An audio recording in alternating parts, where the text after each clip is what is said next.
There are carbs that can burn fat, and there are carbs that can make you fat. Fat loss carbs must be easy to measure, easy to control portions, and control hunger. I'll compare the good versus the bad. Number one, sweet potatoes and potatoes. 150 grams cooked equals 26 grams of carbs and 130 calories. 300 grams cooked equals 52 grams of carbs and 260 calories. They yield a lot of volume and they're easy to measure. Potatoes do a great job at controlling hunger. They keep you full and satisfied longer. They're nutrient dense and come in many varieties that you can try.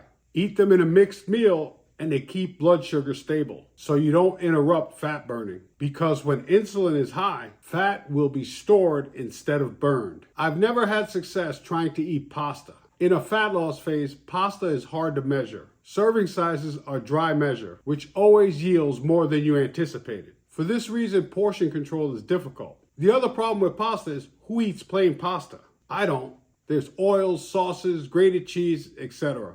If you eat, say, 200 grams of cooked pasta, 1 cup, which isn't very much pasta, but it's calorie dense. It has about 56 grams of carbs and 265 calories. And that's not counting sauce, cheese, and oil. If you're trying to create a calorie deficit, pasta just doesn't work. Which leads to number 2, rice. I love rice. I've done a bunch of videos on rice. I'll put my nutrition playlist at the end if you want to dig a little deeper into rice. I prefer brown or white basmati, but jasmine or regular white rice works as well. Be careful with sushi rice because it can be a little bit more calorie dense. 100 grams of cooked rice yields about 25 grams of carbs approximately. 200 grams yields about 50 grams of carbs approximately. That's a good amount of volume to fill you up. And because it's easy to measure, rice does a good job at portion control. I personally find that rice controls my hunger very well. It also keeps my blood sugar stable when I pair it with protein and a vegetable like spinach. I'll dress it with teriyaki sauce or salsa.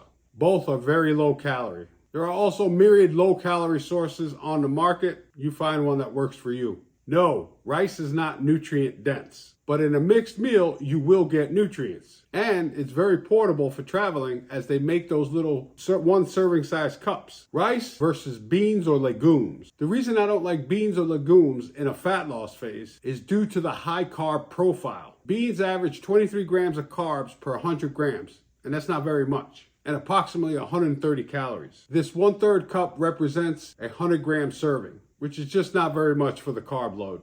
And who eats beans by themselves? They're usually paired with rice. There lies the problem. You just doubled your carb load and increased your calories. Having said that, if you want to eat beans alone, then they can work. Just be careful with the sauces they come in if you get them canned.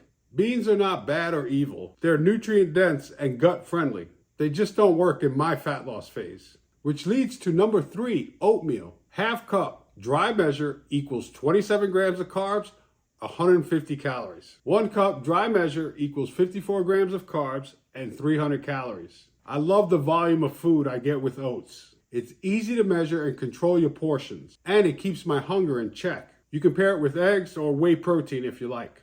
I mix my oatmeal with 2 packets of sweetener and cinnamon, and when traveling, oatmeal is a must. Oatmeal compared to cereals of any variety. For example, I chose this cereal at random. Post Grape Nuts Flakes. A 1 cup serving, 150 calories, 35 grams of carbs. And that's without the milk. I don't know about you, but who eats 1 cup of dry cereal? 2 cups with a half a cup of skim milk is 383 calories and 82 grams of carbs. That carb load is crazy sneaky. And then you wonder why you're not in a calorie deficit. Cereal is not part of my fat loss plan. Which leads to number 4, 100% whole wheat bread. This is the brand I use from Aldi. 2 slices equals 140 calories and just 24 grams of carbs. Easy to measure, easy to control portions, and it satisfies hunger. Especially when paired with 1 cup of egg whites. Makes a nice big breakfast sandwich. Add 2 tablespoons of no sugar added ketchup for only 20 calories. Most importantly, it satisfies that craving for bread.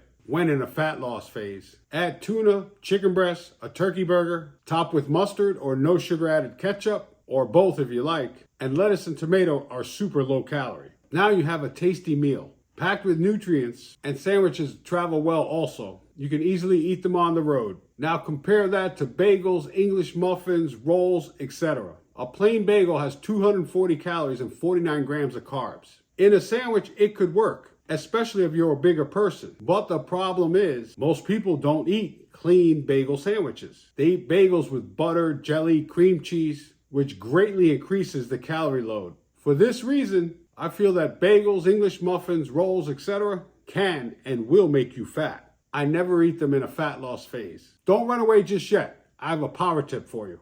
When it comes to carbs for fat loss, the name of the game is to keep insulin quiet, because when insulin is high, fat burning stops. That's why it's critical that you don't overload your system with carbs, but rather keep enough carbs in the system to fuel your training and your daily bodily functions. This helps to keep your blood sugar stable and your insulin low throughout the day. The majority of fat burning occurs throughout the day when insulin is quiet. Count your carbs and calories, because ultimately you will not burn fat or lose weight if, I'm sorry to say it, you're not in a calorie deficit. Watch my nutrition playlist next for lots of good information. And as always, thanks so much for watching.